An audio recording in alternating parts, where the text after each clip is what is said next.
Welcome to In Contact, a series featuring veteran topics of the Reed Smith Veterans Inclusion Group. I'm your host, Dr. Noel LaPlana.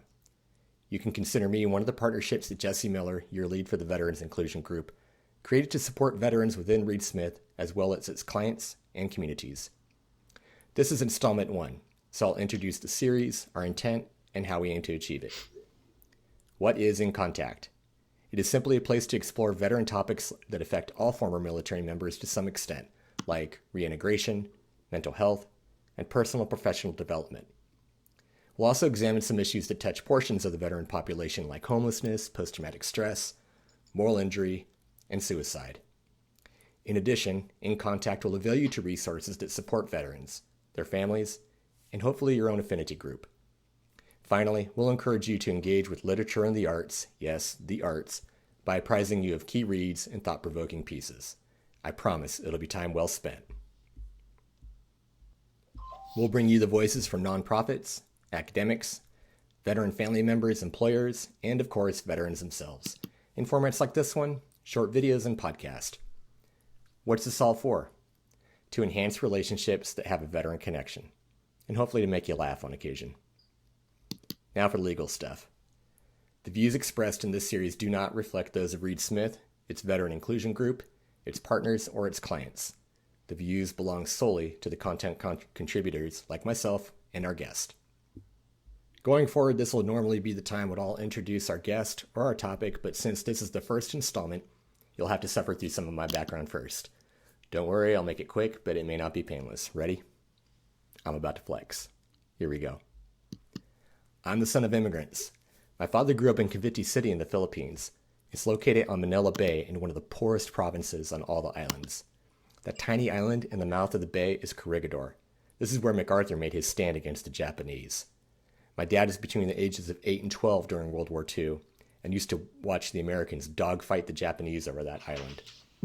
He later immigrated here and became a cardiologist and flight surgeon for NASA before he opened up his own private practices in Southern California. He was so good at what he did, other physicians referred their own mothers to him.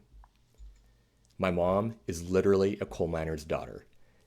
Her dad immigrated here from Poland and worked on the coal equipment in Shamokin, Pennsylvania. And if you've been paying attention, put two and two together, I am probably the only Filipino Polak you are going to encounter today. Anyway, my grandfather had polio before there was a cure, so he climbed to the top of those conveyor belts every day. My mom was raised in a family that didn't question if you're going to serve, it was a matter of which branch. My folks didn't put such pressure on me or my siblings, but I still found my way to the Air Force Academy where I did my undergrad and earned my commission in the Air Force. I show you these pictures of our core values and our honor code as a precursor of what's to come when we discuss moral injury or moral trauma. And to answer your question, no, I no longer own those sweet wide parade pants. West Point graduate and author Eric Edstrom calls life at a service academy one of deprivation and restraint. At once a hilarious and deeply sad truth. My primary Air Force specialty code on active duty was space operations. My first assignment was to hold the launch keys to nuclear weapons, to deter guys like this from getting, animated. Then I worked with these communication satellites. Sounds a lot cooler than it is. Anyway, we provided comms for war fighters like this who couldn't get cell phone reception in the places that they worked. Fast forward a bit to when I came into the California Air National Guard, where most of my jobs were related to defense to civil authorities.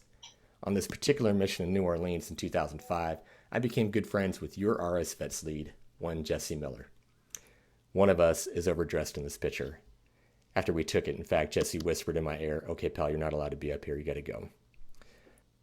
In 2007 and 2008, I deployed to Afghanistan as a counter-IED officer embedded with Army Airborne Infantry units. Here's the obligatory picture of me with a weapon. My job was to defeat roadside bombs in the field, collect evidence from blast scenes, and train our forces on how not to get hurt or killed by these things. This is a shot of one of the sweet Airbnbs that we stayed at in the southern region. In this picture, we're proving that you can still run a war with stick pins, a laminated map, and some salty 20-somethings. This is a picture of what I used to collect after blast incidents. And to say that I came back with some invisible scar tissue is an understatement. After spending 15 months enrolled in a VA polytrauma program, the military medically retired me in 2016. I went on to earn my doctorate in social work by focusing on moral injury, which led to one of my current jobs as president of the DJD Art Foundation.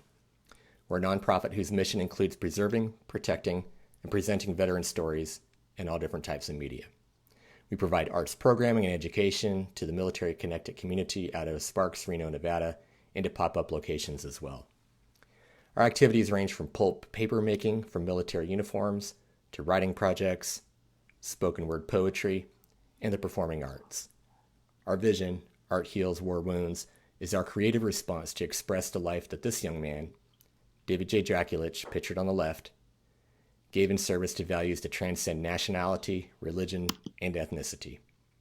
Like his parents, David was an artist. He was my battle buddy. David gave others dignity, which is something that we can all use a little more of these days. And that, ladies and gentlemen, is our closing gratitude for this installment.